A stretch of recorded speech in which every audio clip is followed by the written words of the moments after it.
All right. Welcome to Broker to Broker, brought to you by AIM, Association of Independent Mortgage Experts. I'm your host, JP Hussey of the Hussey Team Mortgage Advisors. Today I have my good friend, Andrew Yanni, broker owner of Fast Action Mortgage. What's up, man? What's up, JP? How you doing? I'm doing good, man. I think I heard right before this, because we had some technical difficulties, that second Yeah, day in a new office. Am I right? yeah. I'm still, just still getting settled here into this new office. We moved probably 3 miles, so we're kind of still in the same area. But I decided to just, even though the market isn't what everybody wants it to be. My old office was a little run down. I wanted to get into a nicer spot, and Yeah, man. yeah, yeah. I'm Yeah, betting hey, on myself, man. Betting on myself. that's what I Betting say, on man. us. If you're Yeah, not going up, then you're not trying. I guess you can't yeah, be yeah, staying for sure. stagnant. I mean, I'm with you, man. I think everyone can relate. I'm dealing with I'm looking over in my other screen. I got appraisal issues going on right now. I got this. It's always something, right? But that's why we're in mortgages. Why we make the big bucks. They say. You know what I mean? What Right. you Yeah. do? Yeah. Yeah. Totally. So you're in. Am I right? Are you in LA County I'm or in Orange County, which Orange is County? I'm sorry. probably, I mean, from downtown LA, we're probably about 30 miles. All right, cool. Uh, So you're just yeah, yeah, you're in Orange just south County. of LA. South of LA. We're in Santa Ana, California, which is about 30 miles away. All right, so Santa Ana. All right, cool. I'm all the way on the other side. I'm in Philly. All right, so I'm East Coast. So how's the market out there right now? Tell us a little bit about your market. Yeah. Yeah. So the market right now, I think the whole nation is dealing with the lack of inventory in general. Yep. But here it's pretty bad. A lot of my buyers are, unless you're a cash buyer, but like most, obviously, I'm not working with cash buyers, right? So Yep. these they're running into issues where we're having to remove appraisal contingencies, we're having to lower loan contingencies just to get offer accepted. There was a property here, and then another thing is just the main issue with the area that I'm in right now, man, is affordability. I've Yep. been talking about it a lot on my own social media, but just affordability in my area, it's getting absolutely ridiculous. So, Hmm. just to give you like a little bit of an example, a starter home, a starter home in this area, you're talking about a 3 bed, 2 bath with a garage, Hmm. basic home, 1,400 square feet. I'm in escrow today in a city, Anaheim Angels, for you heard of Hmm. it. Yeah. Um, 850,000. I have a woman. She's putting down 5%. Hmm. So her credit score is 730, 740. Hmm. Rates are in the mid sevens. She's Yep. getting, obviously she has the mortgage insurance. Payments just above $7,000 a month Wow. for a Crazy. starter home. Uh-huh. So, and I was just talking to other people. So now, if you're paying 7 grand for a starter home, that means combined income, in my opinion, it should be about 20. Because once you make 20, you're taking home Gotta live. 15. Yeah. Yeah, yeah, you got to live. So you're taking home 15, taking home 14, and then then the house is half of it. So anyway, it's just not a lot of people making 20 grand a month. It's just not No. realistic. No, I'm Target with income. you. Yeah, I mean Yeah, yeah. that's a big question. So I'm assuming you got in your area, is that a high balance loan, not It's jumbo? it's a high balance. It's a Oh high yeah, we balance. don't Yeah, have much high balance out my way. So ours are mostly jumbo, if you go that high. yeah, So you yeah. got the high balance. And you're not wrong. I mean, this is where and I'm sure you're like this as well. I can hear it in your voice. This is why being an advisor right now and not some loan jockey, and actually saying you don't want to say no, right? But you want to Right. advise people on their options. I've talked to many people like, listen, I'm really good at getting loans done, but does this make sense for you? And hey, it's their decision ultimately, but that power of giving people options and protecting them, that's playing the long game, right? I mean, it's not playing the short game. And I'm sure you've had those combos with people, and maybe they don't do it, but guess what they're doing once things settle down? They're coming right back to you for everything, you know? So that's being an advisor, and we'll talk about that. But anything to take on that? No, no, 100%. I give people the options. I make sure that they can afford the payment. That's the big thing in our area. So Yeah. I want to make sure because if somebody loses their job, especially it's a husband and wife household. If it is a husband and wife household, one person loses their job. Oh, we're out of luck here. Yeah, yeah, We it's no lost. good. You don't want that. You don't want Yeah, that at yeah. all. But I mean, we're still. I do a lot of conforming as well. We have another area here near me. I mean, we call it the Inland Empire, which is like Riverside County, Yeah. San Bernardino County, where it's a little bit more affordable. So everybody from here, which is Orange County, LA County, everybody's moving out. Where you can still get homes. I mean, depending on where you're at, I mean, you're probably a $600,000 starter home. Yeah, still. So yeah, Yeah. so I mean, All it's right. still pretty expensive. Yeah. Nice. I got you, man. All right. Well, that's a little good update on your market. Everyone's in different markets that are going to listen to Right. it. So we're all in it together, man. At East Coast, West Coast, it's about the same stuff, you know? Right. Um, I want to learn a little bit about you, right? And how you got in the industry. So take us from the beginning, man. Like, how did you get Okay. into mortgages? No one decides I am going to get into mortgages, right? So tell us No, your story. no, I never thought I was going to do mortgages. So I first started in. I mean, I first started out. I mean, my whole career, I wanted to be. I was about to be an attorney. So I took my LSAT and I tried to go that route. But I was applying to law school in 2009, which was I heard it was the number one year where law schools got the most applications. Yeah. The So long year story after the short, mortgage crash. yeah, the year after the mortgage crash. So I didn't get into any of the schools that I wanted to get into. So, and at the time in 2008, I graduated college and I was doing my LSAT stuff in '09. I was started with loan mods. It was the only thing I didn't Oh, know what else to do with my life. uh-huh. Basically, like I was. That's basically what it was. I was 22, didn't know what I was going to do with my life, so I just got ended up in loan mods. I'm on at the time. It's like you're looking on Craigslist looking for jobs. So that's what's in now ZipRecruiter and all that right now, Yeah. Indeed, Yep. Yep. or LinkedIn now. Back then it was really Craigslist. So I'm I'm on Craigslist. I find they promise you a ton of money. Of course. I went from 2008 to 2010. I jumped around loan mod companies. They got shut down left and right. I mean, I honestly probably didn't make any money. I literally made nothing, Uh-huh. like literally nothing from 2008. In 2010, I ended up getting a job with a company that audits mortgages. So Mm. I was auditing all the mortgages that crashed, in the crash, in Yep. 2008 crash, basically. But we were working on behalf of the mortgage insurance companies. Mm. And I finally got an hourly job. They started me at like $14 an hour, just Mm-hmm. something to get in the door. And that at that time, believe it or not, that was the most money I've ever made. So $14 an hour, Yeah. and I stayed there for 2 years auditing mortgages.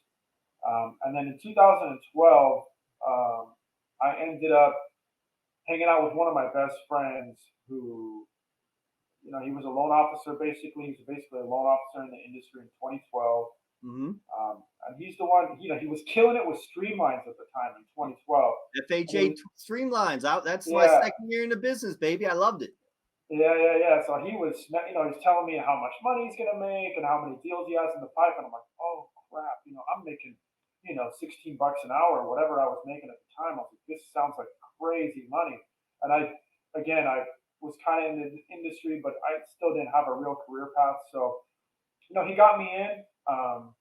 He got me into a company, and at the time, I was actually getting my license. So I got my license at that time in 2012. I believe I got it. So I'm sure I was one of the first people to get my license. Um, and yeah, from pretty much from 2012, we're 2023 now. I've Mm-hmm. been in it. There was a year where I did drop out.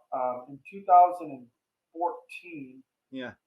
I did drop out and try to do something else. Then 2015 brought me right back in. Yeah. What? I, Why'd you drop out? Was it get? Did you get a little burned out? We all burn out in this industry. Being I a was little burnt. burned out, but also like I wasn't making the income. I really Yeah. just wasn't making the income that I thought that I was supposed to be making. Yeah. And you know what? I didn't have good leadership. He was a friend of mine. He wasn't like a leader. He He was wasn't a an manager. LO, right? He was Sales just guy. an LO. Yeah, he was Yeah. just an LO. And I bounced around a few companies, um, actually at that time I just couldn't find a good mentor. Mhm. So I just basically bounced out of the industry. I tried to do the Amazon FBA. I tried to do, all kinds of little side gigs, Mhm. but I came back in 2015, and actually, I tell my loan officers all the time. I had my like coming to Jesus moment, which is basically like I told myself that I got a degree in, I know I got a, I had a master's degree in business at the time. I Mhm. mean, now still. On top of that, I had my broker's license. I had my NMLS. I was like, I'm all in. So I looked myself in the face and I'm like, if these other guys can do it, there's no reason I can't do it. And ever since then, I went full force. I basically Mhm. told myself I can do it. And ever since then, it's pretty much been, I'm not going to say it was easy, but Yeah. I think it was just more of a mentality change Mhm. that like kind of brought me to that point. And ever since then, yeah, it's been like I said, it's been rolling basically, and Nice. I just been getting more and more clients, more and more realtor Yeah. referrals, etc. So when did you start Fast Action? When did you open that up? Fast Action was started in early, I would say February, March of 2019. Yeah, yeah, So okay. we're about 2.5 years. It's Um, funny. I do a bunch of these, man, or and 4.5 years. I'm sorry. Yeah. yeah, yeah, 4.5. I do a bunch of these, and that's when we started ours. The end of 2018. I had my same come to Jesus. I'm like, listen, I have my own brand. I've been rolling this way. I'm working for a company. I need to go all in with this, right? And that's when this second wave or the new age brokerage really came about. If you think about it, right? 2018, Yeah. 2019. That's when it kind of started. So I was the same thing. We closed our first deal, I think February 2019. Yeah. February or March, right? So same thing. So like, why did you decide? Because I'm sure you were kind of rolling 2016, 17, 18. Yeah. Why did you decide you were already rolling? Why did you decide you had to go do this? Okay. So yeah, 2000 from 2015 to 2018, I was working at another broker, non-delegated shop. Friend of Okay. mine here locally.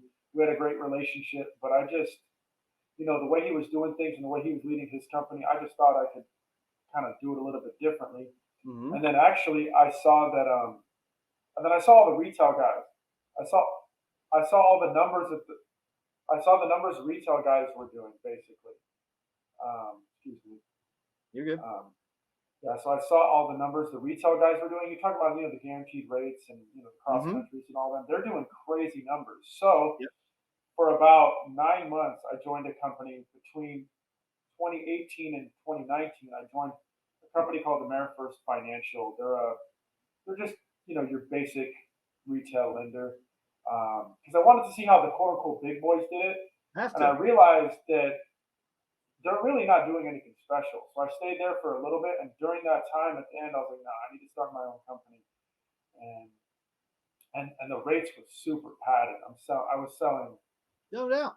like really padded rates, rates with like your branch margins like 3 points.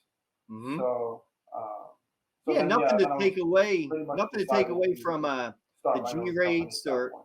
nothing to take away from a G rate or cross country. They got a system, man, and they have a lot of people they got to feed, right?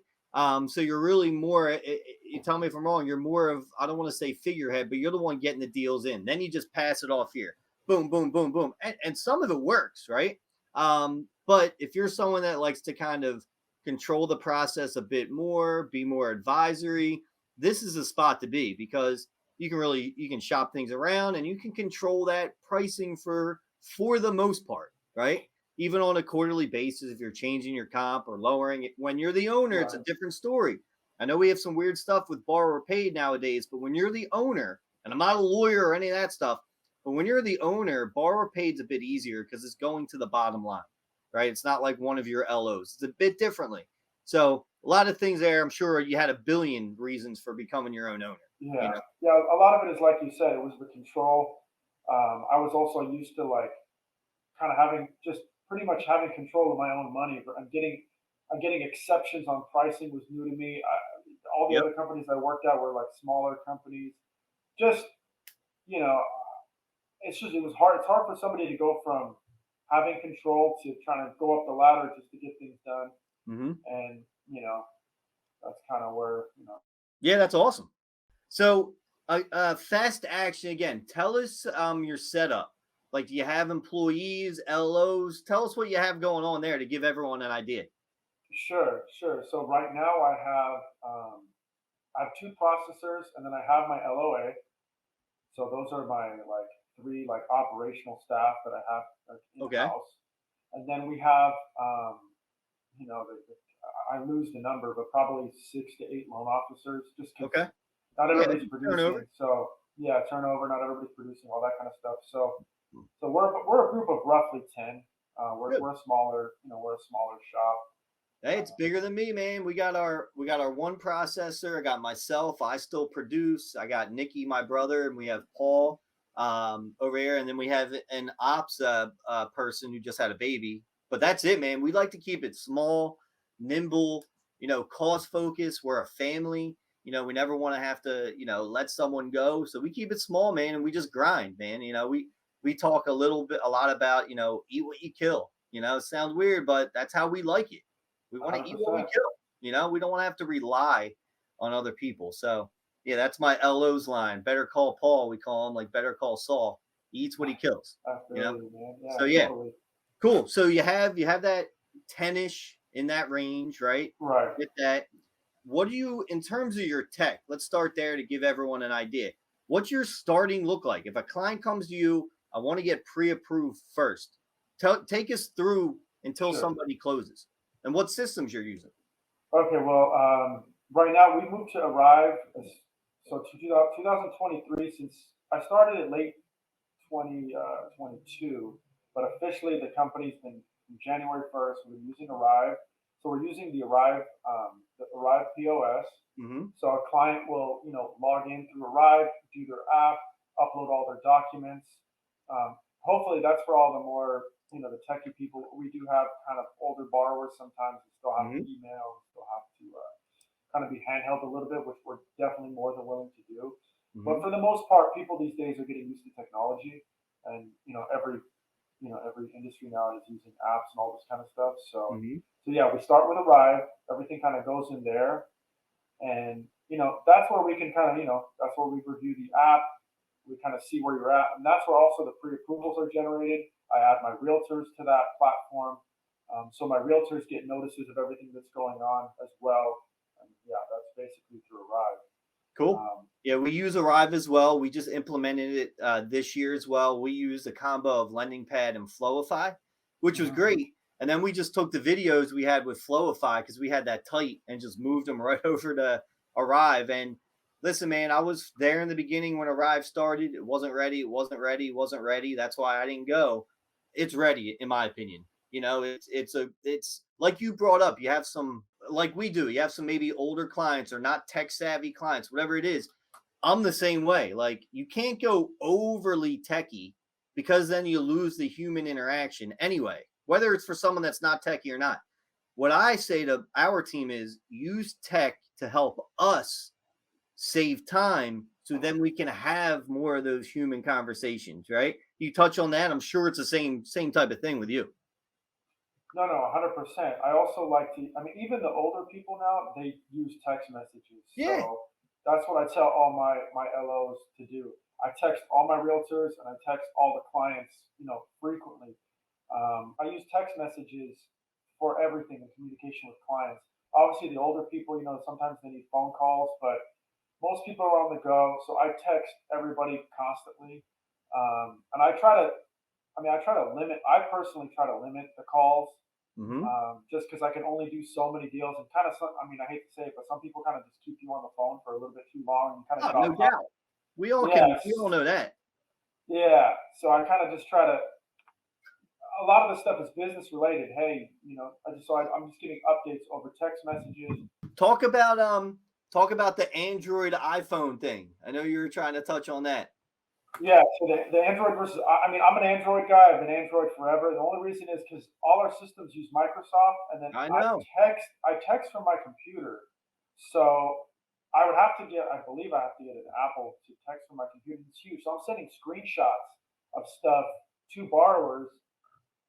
I'm sending them text messages, from my phone, but it's technically from my computer from my computer screen to their text message. So it just Mhm. has helped me out tremendously using text messages to communicate with people. And I do that through Google Messages actually. So Yeah, yeah. So and everyone, everything is synced. yeah, that's cool that you're Droid. I am iPhone. We're cool. Yeah, We most got people are iPhone. yeah, yeah. So yeah, But for everyone out there to kind of help out, right? Definitely can do that with Droid. They were probably the leaders with that. iPhone, you have to have a Mac. You have to set up your phone with it. But I do the same thing. I have my text up right here and it right, connects with the phone. I can do screenshots on my screen, text, text, text. It's all we do. I have text up more than I have email. They're next to each other right now. But that's like if you're not, I swear to God, if you are not using text messaging of some sort in today's world, like you need to. I know I've been doing it for 12 years before I even got into mortgages because I was like, I'm just getting simple answers back. All I need to know. I don't have to waste 10 minutes on a phone call with a bunch of the BS fluff, which everyone agrees with that, right? You can right. get direct answers. You can show people videos. You can show people screenshots. It actually helps them out. So if you're not using some sort of text messaging to customize for your clients, like you have to do it. I don't know what else to tell you. I don't get too bold on this thing, but if you're not doing that, you have to. And that's what Andrew's talking about. Whether your iPhone or Droid, obviously do it and get your laptops connected, whether your iPhone or Droid. You can do all of this stuff. So, but not to cut you off, Andrew, I just want to prove a point there. No, no, I'm with you. Yeah, I text all day, and because I do have some guys in my office, and some guys I can see, like I said, told you before, they're on the phone for too long talking about stuff that has just. I guess they're trying to build rapport, and rapport is important. Don't get me wrong, but it just goes on for way too long. I Oh, mean, you're talking about like the pool guy you use and where you go. It's just too much. It's you know, for yeah, me, I mean, if you try to do 10, 12 deals a month, you can't be on the phone that long talking no about way. Too much stuff. going Now, on. So we talked about Arrive, right? We're talking about using some text messaging. Um, what else do you have? Do you have any CRM type things? Any other tech that you're using? so that's the thing right now. I got Bonzo probably 3 to 4 months ago. But my issue right now with Bonzo is that I haven't had time to fully set it up. And Yep. the truth be, I don't even log in, and it's a problem. I know it is. So it's something that, and I know it's I needed a CRM. We Mm-hmm. were using before that we were using Velocify, which was totally refinance based Mm-hmm. and Compass based, but now it's a different market. We've had Bonzo for a while. Like I said, I need a deep dive into it. I need to set out either a couple hours. And actually, I reached out to the broker platform online to try to. I'm looking for somebody to just set it up for me. I Yep. want everything set up so I can just put my clients in there and they can integrate to Arrive. And yeah, Well, I need a vendor basically to do it for me. But that's our setup. Bonzo to Arrive right now. uh-huh. Yeah, yeah, yeah. So I know I would think I think Bonzo is a partner with AIM. So, hit up AIM. I'm sure they got someone that can run it through you. I know they're a big partner, but they do say the best CRM out there is the one you actually use, Andrew. So 100%. that's the one. I mean, I'll let you guys in on a secret. We don't even have a CRM, right? We use Arrive. We reach out. I still use pieces of paper. I mean, old school of writing down my hot lists.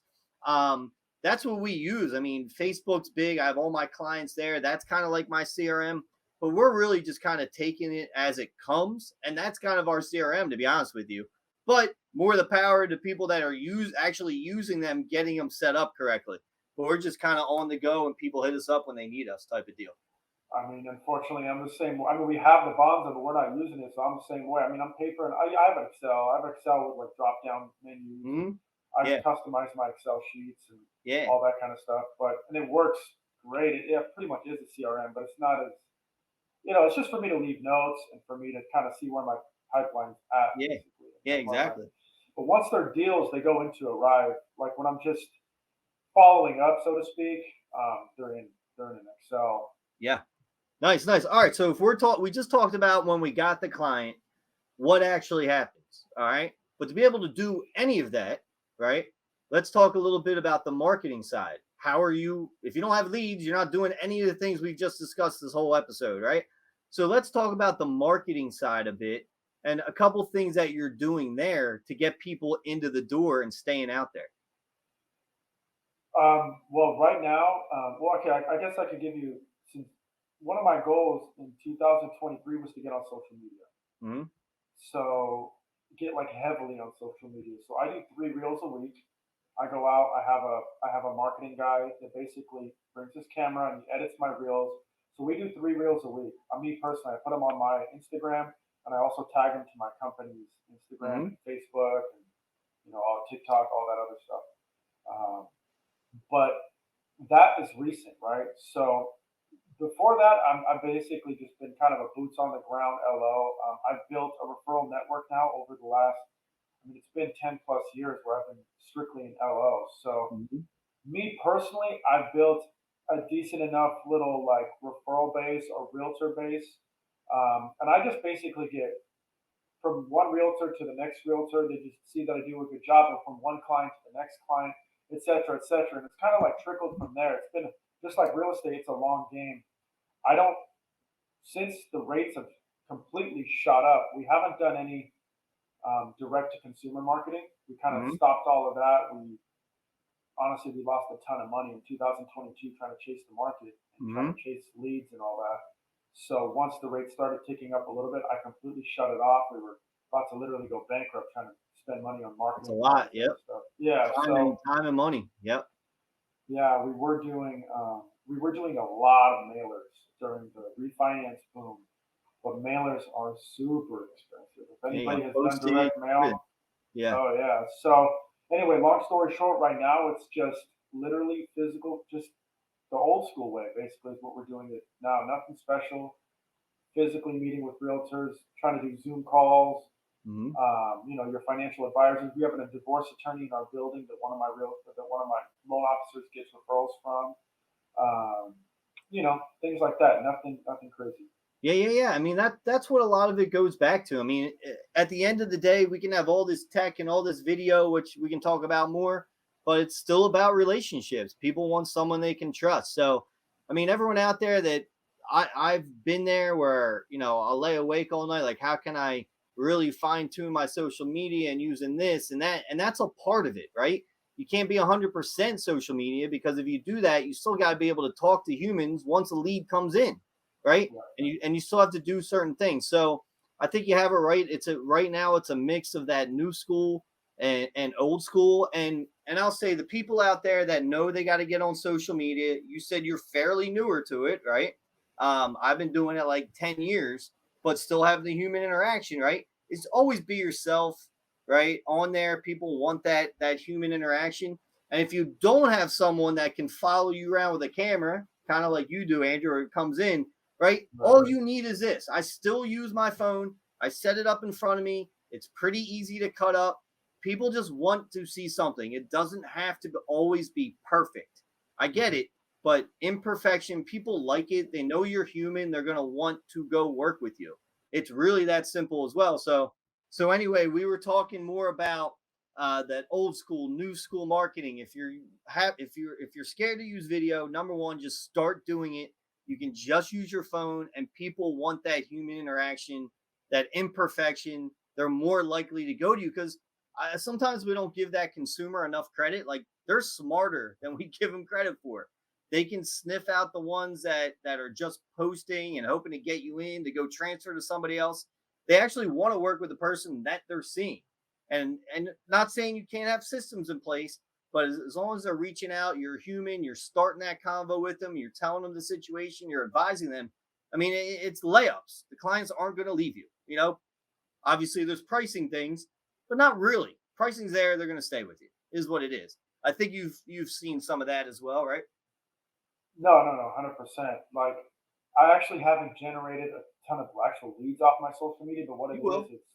it's just social proof. At this point, it's just social proof. I'm not, well, I've been on social media now, for years, but I just went hard the last Yep. year. Um, and yeah, it's just if my realtors will look me up. My realtors will send me my own post. Hey, I got a client for this. It's more about that, and I add all my realtors to my social media. On top of that, my clients, if they save your number in your phone, in their phones, you come up, oh, somebody you may know. So that, that happens to me a lot. So when I save a realtor to my phone, they come up on people you may know. Yep. So all that stuff happens. So that's just the benefit of being on social media and I'm like you said, I'm in their face a little bit more when Hmm. I'm on there. Yeah, and So I would recommend for everyone out there listening out there to this, whether you're calling real estate agents or you're using social media or whatever you're doing, you got to be consistent with it. You can't post one video and then that's it. And then you're like, where are the leads? No, you have to consistently do it on a daily basis, a weekly basis, monthly basis, and then you'll start seeing the returns. So consistency is key, what I've found over the years, and I'm sure with you too, Andrew, whether it is social media or something else, the consistency's got to be it. no, 100%, and that's why I've tried to have been consistent this last 9, 10 months. I've all my reels go out, weekly, and I try to put them in the mornings as well. So my Mm-hmm. reels go out in the mornings. I realize that when they go out in the mornings, they actually get a little bit more traction versus Mm-hmm. kind of later in the day. Mm-hmm. And yeah, like you said, it's all just about the consistency. And I know it's going to take years. Just like real estate's a long game, so is social media. So Yep. you have to be on there for a long time, and people have to see your face. I forget there's stats, but it's just a crazy amount of times they have to see your face before they even realize what it is that you do. Yeah. So, Yeah, so yeah, that's that just consistency factor right there. Just doing it over and over seems right. to work at some point. Yeah, Andrew. So we're 35 minutes in right now. I always try to end this with one or two questions, the same one. So I'm gonna put you on the spot here right Hmm. now. So first one, if you're new to this industry, or if you're someone trying to reinvent themselves, which we're constantly doing right in this industry, no matter how long you've been in it, what's one or two things you would tell him or her? I'm sorry, you cut off a little bit. So So something that if I someone wanted to that's, wanted to yeah, reinvent myself. reinvent yourself, or if you're new to the industry, what's something you would tell that person? So you have a new LO coming in. What's Hmm. something you're going to tell them to get off and running? I mean, if you want to get off and running, the first thing, if you don't have, we just talked about it. The big thing is number one, social media. You Mhm. got to get on social media, and you got to reach out to literally. I know it's a kind of a broken record, but reach out to everybody you know, Yep. everybody in your sphere. Those are the people that know you, even friends and family. But a little bit outside that, get back on your Facebook. Let Mhm. everybody know what you're doing because that's Mhm. where you're first going to get deals. You see what realtors your relatives have been working with. If your relatives were working with certain realtors, they're more likely to use you because there's a connection right there. Mhm. So, and I don't know if you said this, but I don't. Some people try to reinvent the wheel. Yeah, a lot of LOs they come and try to they just kind of try and like I said, they reinvent the wheel. They try to do something that's never been done before. There's guys.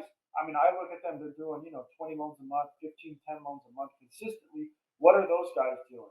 So I would say if you're new to the industry, get with a mentor, see what they're doing, and essentially you're going to just try to emulate exactly what they're doing. Mhm. Um, I would say maybe start as a junior.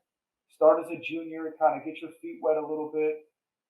Take a little bit less of a cut on each deal. Instead of getting X amount of commission, take half of that. Take half of Mhm. that. Let somebody have a little bit of, so they, Mhm. piece of the pie, so they have an incentive. Because unfortunately, in this business, not a lot of people want to work for free. No. So if you have, yeah, so if you got a senior loan officer that is in your office and you want him to mentor you, tell him, hey, I'll let you have, we'll figure out a comp structure where you can get half my, half the commission on every deal will be yours, but I just need help. I want to see what you're doing. I want to be on your level. Mhm. So, I mean, I would suggest something like that as well. Yeah, no, those are great things. Everyone out there that's new, or we're in a tougher market, you might have to reinvent yourself. Don't reinvent the wheel. Go see what other people are doing that are successful right now, and maybe kind of copy some of the things. And most people in our industry, while they want to get paid for what they do, they're always willing to give you 10, 15, 20 minutes to try and help you out. I know I do, right? Right. Yeah, and so last question. The mortgage industry, real estate, wherever it is, where do you see it heading in the next 3 to 5 years? Well, that's a good question, right? Everybody's been saying AI. Everybody's been saying that AI is going to take over. The mortgage industry itself, I do feel that it's going to consolidate. I feel like the big banks right now are getting squeezed out. There's the new rules that have been put on the big banks because all the bank collapses, where banks have to hold more cash. So Yep. all the big banks are getting a lot more restrictive in lending.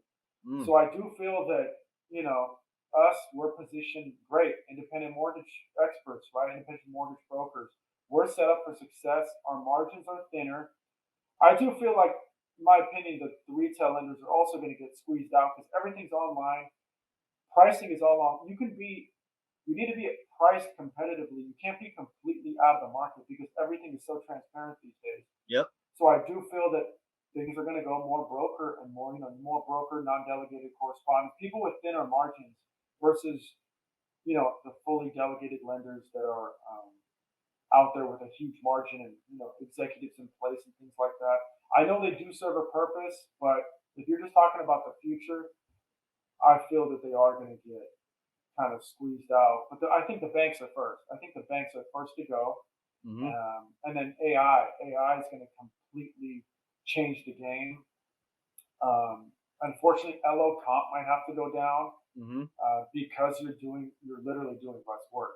Yeah. So LO comp will go down. AI will take over a little bit. There still needs to be some human interaction, and and the banks are going to get squeezed out of the mortgage industry. Yeah. Basically, Wells is already pretty much gone. Hmm. U.S. Bank just had a bunch of people laid off. Especially in my area, U.S. Bank just had a bunch of layoffs, and yeah, like I said, Wells is gone. So again, that's just kind of where I see the Yeah. market headed. Yeah, and I agree, and I think a lot of the consumer likes those smaller type shops. They know they're nimble. They're going to be able to talk to a real human being. Yes, AI will be there, but I think people when they're buying a house, it's a pretty emotional process. I think they want a human being to actually have some feelings, and that's something AI could have feelings someday, one day, but Not really, I but don't think so. It's still not a human. Uh, no. yeah. So Andrew, yo, it was good to meet you, man. I wish you the best in the market. Of course, if you need anything, please hit me up. All right. Thank you, JP, man. Thank you for having me. All right, buddy. Good luck.